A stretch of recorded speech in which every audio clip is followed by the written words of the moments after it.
Hello learners, welcome back to my channel. I hope you all are doing very well. पिछली videos में हमने noun और उनके types के बारे में समझा था बहुत अच्छी तरीके से। अगर आपने वो वीडियो मिस कर दिया तो मैं लिंक डिस्क्रिप्शन में दे दूँगी, ज़रूर जाके आप उसे देखिएगा। अब हम इंग्लिश ग्रामर में इसके बहुत इंपॉर्टेंट जो दूसरा टॉपिक है उसे कर रहे हैं, जो नाउन के बिल्कुल पहले यूज़ होता है, जिसका नाम है आर्टिकल्स। और आज की इस वीडियो में हम बिल्कुल बेसिक से सीखेंगे कि ए एन और द का सही से यूज़ कहाँ पर किया जाता है। तो अगर आप भी इंग्लिश ग्रामर में बिना किसी गलती के सही से इंग्लिश बोलना चाहते हैं और आप नहीं चाहते कि आपसे कोई इंग्लिश में गलती हो, तो इस वीडियो को बिल्कुल एंड तक देखें। हमने आज तक आर्टिकल्स को सिर्फ इस तरीके से पढ़ा है कि जो भी साउंड होती है ए आई ओ यू, वोवल से पहले हमेशा हम ए एन का यूज़ करते हैं, आर्टिकल्स का यूज़ यहाँ पर यूज़ करते हैं। लेकिन हम यहाँ पर A E I O U ही ज़रूरी नहीं है, यहाँ पर जो मेन रूल है वो साउंड का रूल है। आपने हिंदी में स्वर पढ़े होंगे, स्वर अ से अह तक होते हैं, तो उनमें जितने इन वर्ड्स के अंदर जिनमें भी अ से अह तक के स्वर होते हैं, उन्हीं के आगे हम एन का यूज़ करते हैं। आइए बिल्कुल शुरू से स्टार्ट करते हैं। आर्टिकल्स वो होते हैं जो नाउन से बिल्कुल पहले लगते हैं। इन मॉडर्न इंग्लिश आर्टिकल्स को ही हम डिटरमाइनर्स कहते हैं। आर्टिकल्स हमारे दो तरीके में के होते हैं, एक होता है इंडेफिनेट आर्टिकल और एक होता है डेफिनेट आर्टिकल। इंडेफिनेट आर्टिकल होता है ए और एन। इंडेफिनेट आर्टिकल्स में वो आते हैं जिनमें हम पर्टिकुलर किसी एक के बारे में बात नहीं कर रहे होते हैं, और डेफिनेट आर्टिकल द होता है जिसमें हम पर्टिकुलर एक के बारे में बात करते हैं। Late me explain it very briefly. चलिए, इनडेफिनेट आर्टिकल के अंदर ए और एन आएगा, जैसे कि मैंने आपको स्टार्टिंग में बताया। और ये इनडेफिनेट इसलिए बोला जाता है क्योंकि इसमें नाउन जो होती है वो डेफिनेट नहीं होती है। For example, there was a king, यानी कि एक राजा था। तो यहाँ पे राजा था, अब वो राजा कोई सा भी हो सकता है, मैंने पर्टिकुलर किसी एक राजा का नाम यहाँ पर नहीं लिया।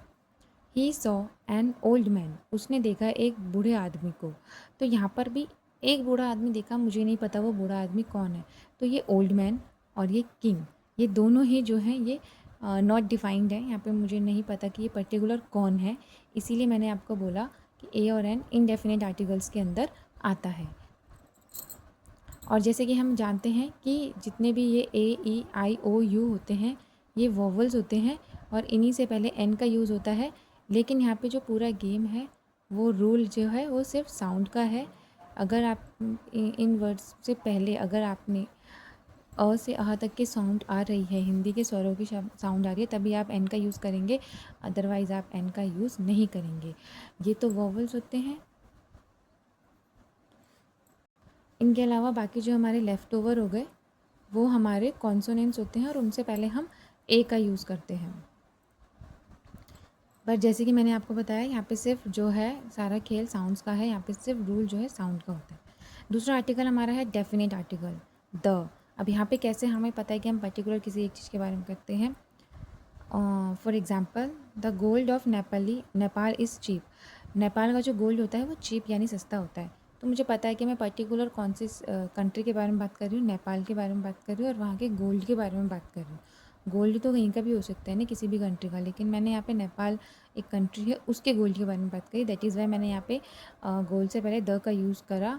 Late me explain you with another example. देखिए, today I found a purse, आज मुझे मिला एक पर्स। क्योंकि पी जो है वो कॉन्सोनेंट है, वो वोवल नहीं है, तो इसीलिए उससे पहले मैंने अ का यूज़ करा।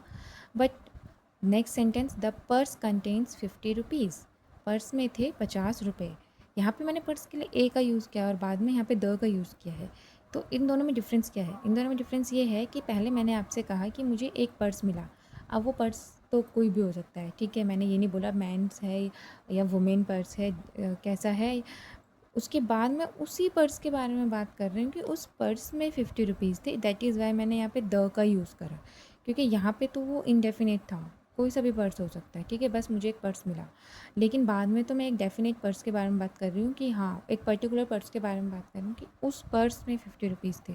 तो इसीलिए मैंने यहाँ पर द का यूज़ किया। इसीलिए हमारे ए और एन इनडेफिनेट होते हैं और द जो है वो डेफिनेट आर्टिकल के अंदर आता है।